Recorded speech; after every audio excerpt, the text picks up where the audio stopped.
Hi, my name is Jeff with Bell Janitorial, and I'm here to show you your 3-sink operations. First and foremost, you're going to notice our signs on the wall. They're pretty informative of English and Spanish of how to use a typical 3-sink. Show general product, a pot and pan, a grade A. We do have some specialty information here from your parts per million on a 3-sink to your grade A sanitizer, what we're using for that. We even open it up and we have your quaternary test strips. 3-sinks aren't the hardest thing to use, but these are a little different than what you were using in the past. Our dispensers, they run off water, they automatically mix the soap and the detergent and put it in the sink for you.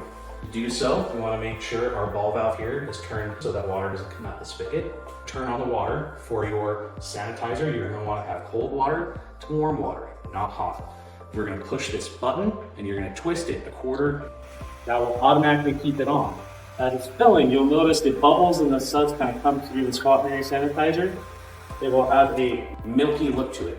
So you'll see it physically as it comes in. As it sits for a while, it will turn clear. And that's okay, because how you test, make sure you come in and get your quaternary sanitizer test strip. When they're good, they will be nice and orange. And you set it in the water for 10 seconds. Then as we come out, and you want to know where that's at, you can set it right up to your test strip guideline. And it shows right there, right in between 200 to 300.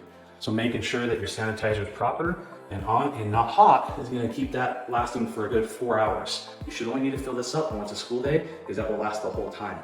And similarly, when you're filling it up with your hot pan over here, you just turn on the hot water. Again, you push the button, twist slightly, and it will automatically fill up. Make sure the 3-sink is closed, and so it fills. You'll notice it gets to be milky again with some suds and bubbles. It's automatically mixing everything. It's about 3 gallons a minute, so you should be able to fill this up within 3 to 4 minutes. Once that's done, twist this knob slightly again to the left, and it will turn off and you're good. This is gonna be a great soak for you when it comes to your pot and pans and soaking. When you're done with the dispensing units, I highly recommend you turn off the water, open up the sink so there's not pressure left in the dispenser, and that way you, just in case, don't have any major leaks. Every kitchen is gonna have their product underneath the sink. This one has a particular shelf. I have your grade A, which is your quaternary sanitizer on the shelf, with the premium sunrise, which is your pot and pan.